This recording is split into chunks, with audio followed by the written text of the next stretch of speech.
may have seen my PowerPoint video on the navigation pane, and it's a really useful tool if you're doing really complex presentations.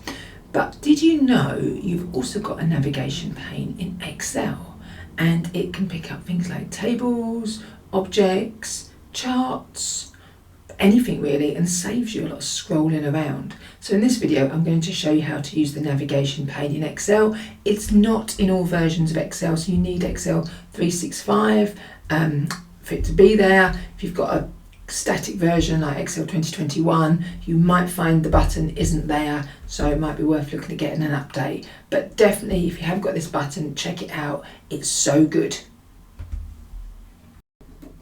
Let's jump into an Excel file and see how the navigation pane works. So first of all, I'm going to go up to the View menu, that's up there. And on the View menu, it's about a third of the way along. There it is, Navigation. So select Navigation. I told you this one was easy. On the right hand side, the navigation pane will appear.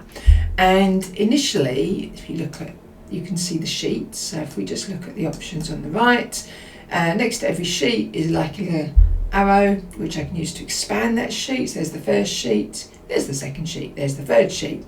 And under every sheet name are the details. So for instance, if we've got a table, it will list the table there. There's a text box in that one. Let's scroll down a bit and see what else we've got.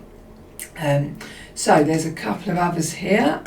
If you've named a table, so let's take this one. So this sheet here, practice. So I've got a text box, I've got a table which I've named, I've got a pivot table which I've also named, and I've got a chart which I've named. So let's say I wanted to go and see that pivot table. Let's click on it. It's going to take me straight to that area. So there's a couple of things going on here. First of all, naming your parts of the spreadsheet. So naming your tables, naming your pivot tables, naming your charts. And it's boring, but if you've got a big spreadsheet that you're constantly moving between, it will help you. Now, let me show you how to name them, because once you know how to name them, the principle's the same virtually all the way through. So let's click on the table. I'm going to go to Table Design, and in the top left corner, there we are, there's the name. We just put our name in there. It doesn't like spaces, so just watch out for that. And with tables, I use the prefix TBL, and that's going to become really useful when we do a search. For pivot table, nice and easy, so let's just click on this pivot table. Here's one I made earlier. We're going to go up the top to the pivot table settings in Pivot Table Analyze.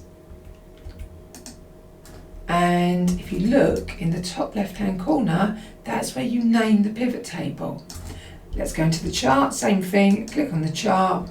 We go up to Pivot Chart Analyze, or if it's a normal chart, we just say Charts. And in the top left hand corner, this is where we name the chart. So with the pivot table, I started with the word pivot. With the chart, I've started with the word chart. Now that is a convention that works for me. It might be useful to you.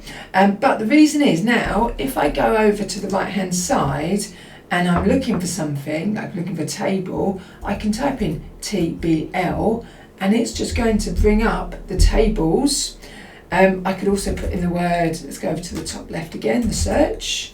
Let's put in the word chart, and it's going to bring up any charts that are in there. So it does make the navigation quite easy. It also, with the TBL for the table, I use that a lot in the formulas, because when I type TBL in a formula, it will list all my tables together. I haven't got to search and remember which one's which. So that's where else the naming convention comes in.